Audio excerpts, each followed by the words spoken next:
দুর্নীতি আর তৃণমূল দুটোই একই সাথে চলে। ওনার মাধ্যম দিয়েই দুর্নীতির যা বখরা সেটা কিন্তু রাজ্যে কংগ্রেসের উপর মানুষ আস্থা রাখে। মালতীপুর বিধানসভা, এই বিধানসভায় গত 5 বছরের ঠিক কি কি কাজ হলো? একেবারে বিধায়ক ছিলেন, এখনো পর্যন্ত রয়েছেন আব্দুল রহিম বকশী। তিনি কি করলেন গত 5 বছরে? সরাসরি আমাদের সঙ্গে এই মুহূর্তে রয়েছেন কংগ্রেস নেতা তথা বিধায়ক আলবিরুল্লাহ। দাদা, আপনাকে প্রথমেই বাংলা হান্টে স্বাগত জানাই এবং প্রথমেই যে বিষয়টা আপনার কাছে তুলে জানার চেষ্টা করব যে গত 5 বছর ধরে কি হলো এই এলাকাতে, 21 সাল থেকে এই এখন চলছে 26, কি হলো? এখনকার বিধায়ক যিনি সরকার পক্ষের বিধায়ক, উনি যে সরকারি কাজগুলো এলাকার জন্য করতে পারতেন তেমন কিন্তু বড় কিছু কাজ আমরা এলাকায় দেখতে পাচ্ছি না। কারণ মালতীপুর বিধানসভা একটা পিছিয়ে পড়া বিধানসভা, রুরাল বিধানসভা। এখানে মানে যা দাবি ছিল মানুষের যে মালতীপুরটা থানা হবে, সেই থানা আজ পর্যন্ত হয়নি। মালতীপুরে মহিলা কলেজের একটা দাবি ছিল, সেটাও হয়নি। মালতীপুরে 2-3টা ব্রিজ, যেরকম খানপুরে একটা ব্রিজের কথা ছিল, পীরগঞ্জে একটা ব্রিজ হওয়ার কথা ছিল, যেগুলি দীর্ঘদিনের দাবি। রানীনগরে একটা ব্রিজ হওয়ার কথা ছিল, কিন্তু সেগুলোর মধ্যে কোনো একটা কাজও হয়নি।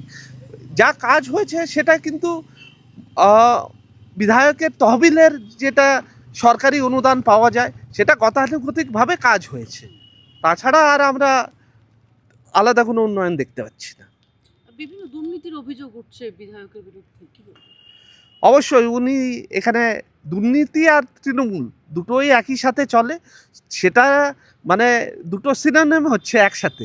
তো আর উনি যেহেতু জেলা সভাপতি, যা মালদা জেলার দুর্নীতির ভর দায়িত্ব ওনাকেই নিতে হবে, কারণ ওনার মাধ্যম দিয়েই দুর্নীতির যা বখরা সেটা কিন্তু রাজ্যে পৌঁছায়। আপনি এই এলাকার বিধায়ক ছিলেন, এই এলাকার মানে বলতে গেলে মালতীপুরের মানুষজনের কি কি প্রয়োজন ছিল আপনি বললেন, এবং সামনে বিধানসভা নির্বাচন আসছে, আপনার দল আপনাকে প্রার্থী করবে, সেটা কি না করবে সেটা তাদের বিষয়, কিন্তু সেই জায়গায় দাঁড়িয়ে যে কোন কোন বিষয়গুলিতে আরও জোর দেওয়া দরকার বা আপনারা কি স্ট্র্যাটেজি ভাবছেন কংগ্রেসের তরফ থেকে?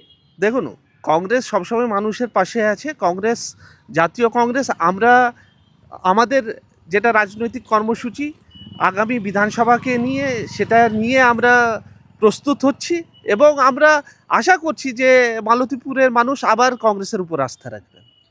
আপনাদের দলের মধ্যে কংগ্রেসের টিকিট কে পাবেন তা নিয়ে ইতিমধ্যে জল্পনা শুরু হয়ে গিয়েছে।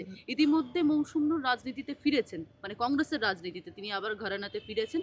কোথাও গিয়ে একটা মনের মধ্যে সকলের প্রশ্ন উঠছে, তবে কি মৌসুম নূরকে দেওয়া হতে পারে মালতীপুর? কারণ মালতীপুর বিধানসভা চর্চার একটা জায়গা, সেই জায়গায় কি মনে হচ্ছে কি হতে পারে, দেখুন, সিদ্ধান্ত নেবেন? আমরা দলের সৈনিক, দল সিদ্ধান্ত নেবে আগামী দিনে টিকিট কে পাবে। আমরা মালতীপুর বিধানসভা আবার কংগ্রেসের হাতে যেন ফিরে আসুক তার জন্য প্রস্তুতি। আপনি তো ইন্ডিপেন্ডেন্টলি এককভাবে লড়েছেন, যদি টিকিট না পান তাহলে কি এককভাবে লড়ার সিদ্ধান্ত রাখবেন? না, দেখেন, 2011 পরিস্থিতি আলাদা ছিল, কারণ সেই সময় মালতীপুর কংগ্রেসের মাটি ছিল, কিন্তু আবার সেই জোট রাজনীতিতে সেই সময় মালতীপুরকে তৃণমূলের হাতে তুলে দেওয়াতে আমি নির্বাচনটা কিন্তু ইন্ডিপেন্ডেন্ট হিসাবে লড়েছিলাম। এখনকার পরিস্থিতি আলাদা, সেই জন্য আমরা আশা রাখছি যে কংগ্রেসের উপর মানুষ আস্থা রাখবে।